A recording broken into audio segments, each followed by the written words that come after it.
இன்றைக்கி என்ன ஹெல்த்தியான ரெசிபியோடு வந்திருக்கோன்னா வாழைப்பூ பருப்பு குழம்பு, வாழைப்பூ வடை. இதுதான் இன்றைக்கி வந்து நம்மளோட ஸ்பெஷல் ரெசிபி. வெல்கம் டு மரிட்டாஸ் கிரியேட்டிவ் ஃபுட். நம்ம டைரெக்டாக ரெசிபிக்குள்ளே போயிடலாம். ஒரு 30 சின்ன வெங்காயம், அதுக்கப்புறம் ஒரு 10 பல்லு பூண்டை வந்து உரித்து வச்சுருக்கேன். மிக்ஸி ஜாரில் ஒரு 5லேருந்து 6 பச்சை மிளகாவை போட்டுக்கலாம். அதுக்கப்புறம் தேங்காய் வந்து ஒரு 1/4 கப்பு கிட்ட எடுத்து அதையும் வந்து அந்த மிக்ஸி ஜாரில் நம்ம போட்டுடலாம்.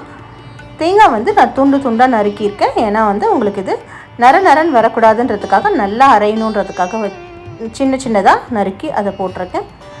அடுத்து கடலைப்பருப்பு ஒரு கப்பு கிட்ட எடுத்து அதை வந்து ஒரு 3 மணி நேரம் ஊற வச்சுட்டு, அதுக்கப்புறம் அந்த பருப்பில் தண்ணி இல்லாமல் மிக்ஸி ஜாருக்குள்ளே சேர்த்துக்கலாம்.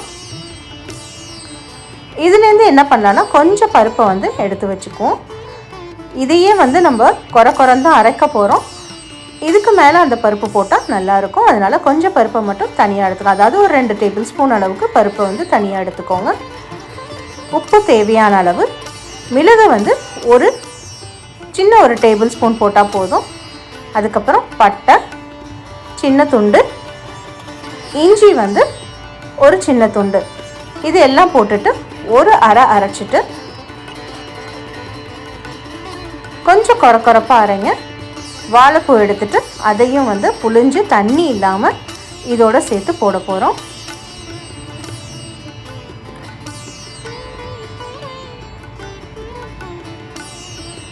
ஒவ்வொரு தடவையும் அதை நல்லா நம்ம புளிஞ்சு எடுக்கலாம். புளிஞ்சு எடுத்தோம்னா, தண்ணி இல்லாமல் சேர்த்தோம்னா வடை வந்து நமக்கு தட்டுறதுக்கு வசதியாக இருக்கும். தண்ணி இல்லாமல் எல்லாத்தையுமே அதை போடுவோம். அதுக்கப்புறம் பெருங்காயத்தூள் வந்து ஒரு 1/4 டேபிள் ஸ்பூன் கிட்ட போட்டிருக்கேன். கட்டி பெருங்காயமாக இருந்தால் கூட கொஞ்சமாக நீங்கள் வந்து துண்டாக்கிட்டு அதை கூட போட்டு இதோட சேர்த்து அரைச்சிக்கலாம். கட்டி பெருங்காயம் நார்மல் பவுட்ரு பெருங்காயத்தோட வாசம் நல்லாயிருக்கும். தேவைப்பட்டேன்னா அதையும் போட்டுக்கலாம் நீங்கள். அதுக்கப்புறம் கருவேப்பிலை, இது எல்லாத்தையும் போட்டு நல்லா மிக்ஸ் பண்ணிவிட்டு ஒரு தடவை அரைச்சிக்குவோம். இப்போது இது அரைஞ்சதை வந்து அப்படியே வந்து ஒரு தட்டில் வச்சுட்டு, மீதி வச்சுருக்கோம் இல்லையா, அந்த கடலைப்பருப்பை இதோட சேர்த்துக்குவோம். இதெல்லாம் வந்து குறப்பாக அரைஞ்சால் போதும். வெங்காயத்தையும் பூண்டையும் ஒரு 2 தடவை அரைச்சி, அதாவது அதுவும் வந்து முழுசாக அரையாமல் குறப்பாக அரைகிற மாதிரி வச்சுட்டு, மஞ்சத்தூள் மிளகாய்த்தூள் அதில் போட்டுட்டு கொஞ்சம் எண்ணெய் ஊற்றி சோம்பு போட்டு தாளிக்கிறேன். அதோடு சேர்த்து கருவேப்பிலையும் போட்டிருக்கேன். கருவேப்பிலை கொஞ்சம் பெருசாக இருக்குன்னு கவலைப்படாதீங்க. அது வந்து எண்ணெயில் வறுக்கிறப்போ அது வந்து மொறுமொறுன்னு ஆகிடும். சாப்பிட்றதுக்கும் நல்ல ஒரு டேஸ்ட்டாக இருக்கும். இது எல்லாத்தையுமே வெங்காயம் எல்லா இடத்துலையும் வர மாதிரி நல்லா வந்து ஈக்குவலாக பிசைஞ்சு விட்டுக்குவோம். எதையுமே வந்து மைய அரைக்கல, கொஞ்சம் குறப்பாக தான் அரைச்சிருக்கேன். வடையோட டேஸ்ட்டு உங்களுக்கு அப்போ தான் வந்து நல்லா வரும்.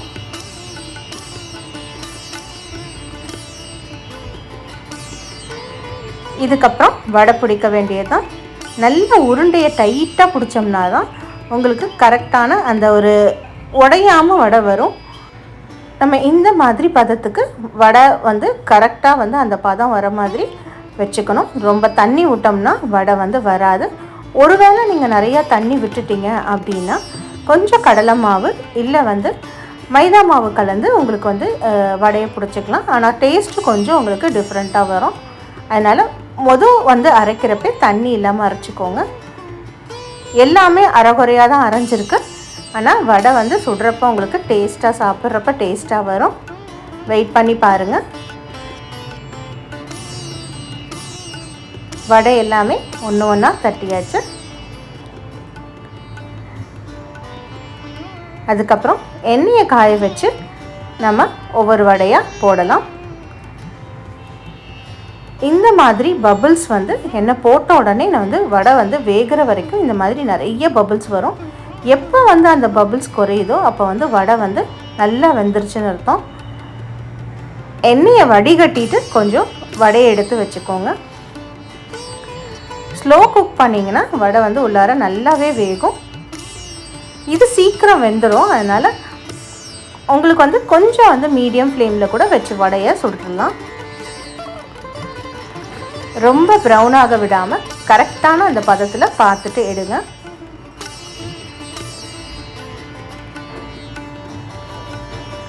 எண்ணெய் நான் கொஞ்சமாக தான் ஊற்றி சுட்டிருக்கேன். அதனால் ஒரு 2 ரவுண்டாவது வரும். பார்க்கவே ஆசையாக இருக்கா? அந்த அளவுக்கு இது டேஸ்ட்டாகவும் ஹெல்த்தியாகவும் இருக்கும். மீதி இருக்க கசடை எடுத்துருங்க. இல்லைனா அது தீஞ்சு அதையும் சாப்பிட முடியாமல் போயிடும். அது வந்து நம்ம மீதி போடுற அடுத்த செட்டு வடையில் போய் ஒட்டிக்கும். அதனால் கொஞ்சம் முடிஞ்ச அளவு அந்த மீதி இருக்க கசடை எடுத்துருங்க. அடுத்த செட்டு வடை போட்டாச்சு. ஒரு பக்கம் வெந்துருச்சு. இன்னொரு பக்கமும் நம்ம நல்லா திருப்பி கொஞ்சம் ஸ்லோவில் தான் இருக்கேன். இங்கே பாருங்கள் பபிள்ஸ் எவ்வளோ வருது. எடுக்கிறப்ப பபிள்ஸ் கம்மியாயிடும். அவ்வளோதான், நம்மளோட வாழைப்பூ வடை ரெடி ஆகிடுச்சு. ரொம்ப டேஸ்டியாகவும் ஹெல்த்தியாகவும் இருக்கும். ட்ரை பண்ணி பார்த்துட்டு எப்படி இருந்துச்சுன்னு சொல்லுங்கள். அடுத்து நம்ம பண்ண போகிறது பருப்பு. இதோட பலாக்கொட்டையும் கொத்தவரங்காயும் போட்டு ஒரு பொரியல் மாதிரி செஞ்சுருக்கோம். ஒரு அப்பளம் வந்து சைட் டிஷ்க்கு வச்சுருக்கோம். ரொம்ப டேஸ்டியான யம்மியான ஒருத்த பருப்பு வந்து நம்ம செய்யலாம். ரெண்டுமே நம்ம சைடில் தான் வைக்க போகிறோம். வடை ரெடியாகி சூடாக இருக்குது.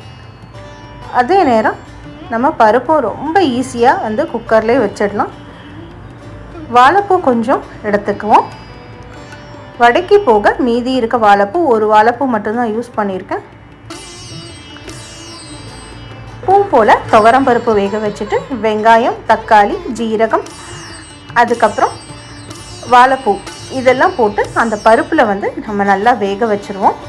பச்சை மிளகா ஒரு 5லேருந்து 6 வச்சுருக்கேன். இது வந்து நான் வந்து லைட்டாக தான் நடுவில் வெட்டி போட்டிருக்கேன். ரொம்ப வெட்டி போடலை. காரம் வந்து இதோட காரம் வந்து நமக்கு இறங்கும்.